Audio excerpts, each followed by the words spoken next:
Soğuk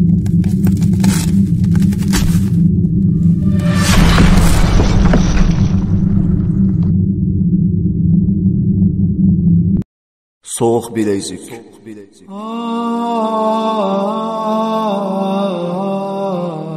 Nahayet şefkatlik ve mihriban Allah'ın ismi bilen başlayman. Assalamu alaikum ve rahmetullahi ve berekatuhu. Tövende İslam çakarlar grupsi tayyorlagan hicret tarixlaridan Soğuk bilezik degan eserini anlatışını başlaymiz.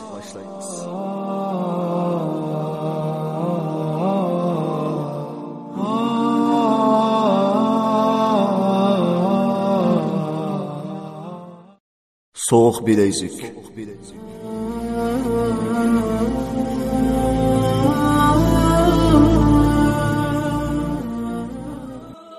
Yigirma 5. kısım. Xotime. Hürmetlik okurman. Belki siz bu eserini okuyup, xuddi özünüzni şu vaqalikda bardek his qilib, bütün zihniniz bilen öz hayatınızını, yoki siz anglagan bu tragediyalarning sizga uchrashmag'iniga Allohga hamd o'qigansiz. Şunu bilin ki, hidayet o'zi ich kelib qolgan narsa emas. Belki Allohdan yalvarib so'rab, ondan Allohning xolishi bilan erishadigan ne'matdir. Men nafsim qo'lida bo'lgan zot bilan qasam qilib shuni deymanki, hidoyatdan katta insonga berilgan ne'mat dunyoda yo'qdir. Agar siz shu ne'matga erishgan bo'lsangiz, qandaqli bir sharoit yoki qandaqli bir qiyinchilikda bo'ling, cho'qim o'zingizni men dunyodagi eng baxtli inson deb biling va shu ne'matni saqlashda ojiz kelib qolmang. Siz dunyoda qandaqli bir yaxshi ish qiling, cho'qim bu ish o'zingiz uchundir. Her vaqt esingizda tutingki, millat yoki din uchun uni qildim, buni qildim deb mag'rurlanib qolmang va hidoyat ne'matini oddiy sanab o'tkinchi dunyo hayotiga tegishib etmang. Vaqtingiz to'limi qiz, o'lim sizga yetishib olayli dedi. Shunga nafsingiz harakatlanayotganda Rabbingizning yo'lida yaxshi ish qilishga ko'p oldirang.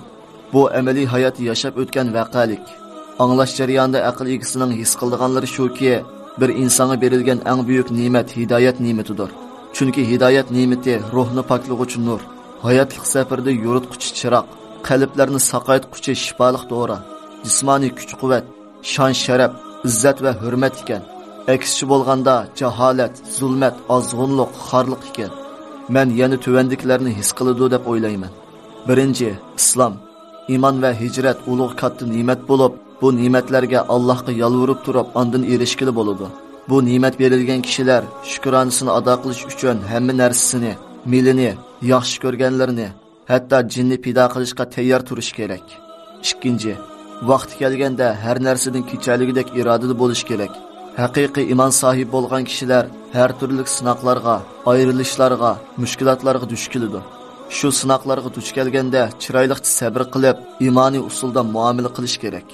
Qur'oni Karimda shunday deyilgan: أم حسبتم أن تدخلوا الجنة ولما يأتكم مثل الذين خلوا من قبلكم مستهم البأساء والضراء وزلزلوا حتى يقول الرسول والذين آمنوا معه متى نصر الله ألا إن نصر الله قريب.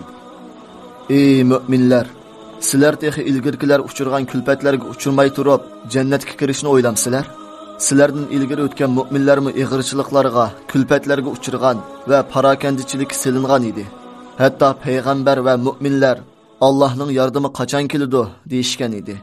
Bilinglar ki Allah'ın yardımı hakikaten yakındır. Sure Baqara 214. ayet. 3.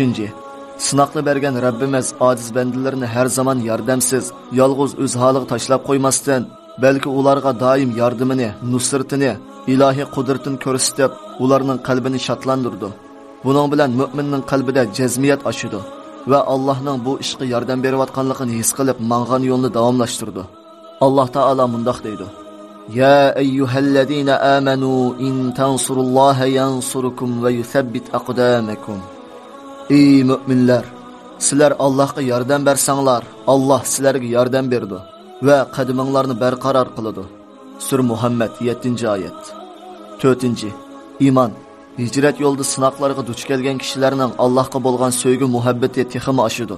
Bu ilahiy sevgining quvvati bilan ular texmi irodalik, jasoratlik, hech nimadan qo'rqmaydigan botir, zolimga tiz bukmas ruh bilan safarini davom qiladi. Qalbi Alloh sevgisi bilan liq to'lgan, dunyo rohatlari mashg'ul qilinmagan kishilarning Alloh rizosini deb haq yo'l uchun besilgan sabit qadamlarni har turli xafiliq, ochliq, qiyin qistoq, tayoq to'qmoq, yolg'iz qilish, g'arib bo'lish to'xtatib qo'ya olmaydi. Alloh taolo mundoq deydi: "Vallazina amanu ashaddu hubban lillah." Müminler Allah'ını hammadan bek dost tutquchilardir.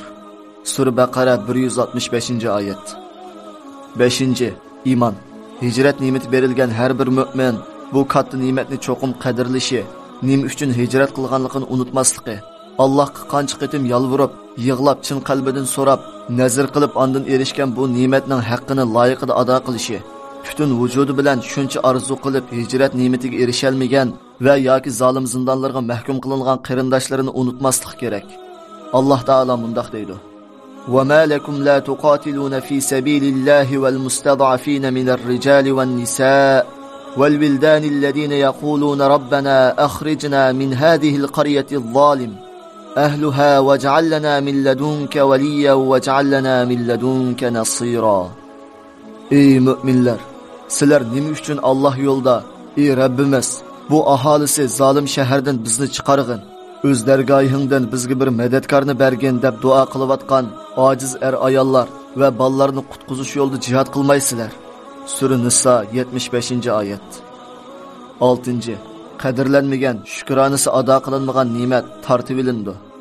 Alloh taolo mundoq deydi: "Va iz ta'azzana robbukum la in shakartum la azidannakum va la in kafartum inna azabi lashadid."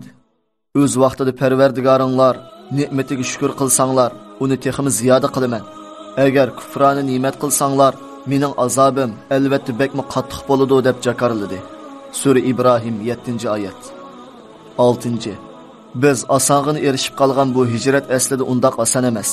Hijrat uchun hamma narsadan, hatto jinidan ayrilgan kishilarmi bor. 7. Allah'ның düşməni, musulmonlarning düşməni bo'lgan paskash, nijis, rahimsiz qonxo'r zolimlarning vahshiyona qilmishlari, zindonlarda xo'rlanayotgan qiz ayollarning noli faryotlari, biz xiyolimizga keltirolmagidek darajada qiyin qistoqlarga uchrayotgan islom shirlarining qisosi bizni issiq yotganlarimizni rohat uxlig'il qo'ymasligi kerak. Aslida tirik turib suyumlik bolalardan ayrilgan ota-onalarning ko'zlaridagi chorisizlik, shuncha yaxshi ko'rgan mahbublaridan judo bo'lganlarning qalbidagi tugumas hijron, hammasi muhojir mujohidlarning keyinda qon qarzdir. Har bir muhojir va mujohid o'z vazifasini ado qilmasa, cho'qim so'roq tortiladi. 8. Bu yo'lda tortgan jafolar, mushaqqatlarni Rabbim hargizmi zoya qilib etmaydi. Alloh taolo mundoq deydi: يقولون لئن رجعنا إلى المدينة ليخرجن الأعز منها الأذل ولله العزة ولرسوله وللمؤمنين ولكن المنافقين لا يعلمون. Ular, yani münafıklar, Medine'ye qaytsak, en aziz adam, yani Abdullah ibn Übey ve münafıklarının özlerini demekçi. En xar adamni, yani Resulullah'ni, müminlerini demekçi. Medine'den çıkarıp ötüdü, deyişidu. G'alaba Allohga, Allohning payg'ambariga va mu'minlarga mansub. Lekin munofiqlar g'albaning Allohning dushmanlariga emas, do'stlarga mansub ekanligini bilmaydi. Sura Munafiqun 8. oyat. Aziz qarindishim, men bu asarni biror dunyo manfaatini deb yozmadim. Shunga asar avtori nomsiz bo'lib qoldi. Bu asarni ko'p tashviqot guruhi va jurnalistlar o'zining tor bekitida e'lon qilishini talab qildi. Ba'zi kitobxonlar bostirib setishni ham talab qildi. Hammanglarga o'rtaq javobimiz shuki, asarni xohlagancha tarqitinglar va kitob qilib bostirib satsanglarmi, o'z nominglarni e'lon qilsanglarmi, bizning hech qanday noroziligimiz yo'q. Biz rozi, haqqingizda yaxshi duo qilamiz. So'q Bilezik nomli asarning 1-bo'limi tugadi. Hurmat bilan islomcha qaraladi. Bu yergacha bo'lgan voqealik Hijriya 1435-yil. Bu qitimliq anglitishimiz mush yerda oxirlashdi. Keyingi anglitishimizni ko'rishga sizlarni Janobi Allohga topshirdik. Assalomu alaykum va rahmatullohi va barakatuh. Nahya bihi fi 'izzatin tasmu bi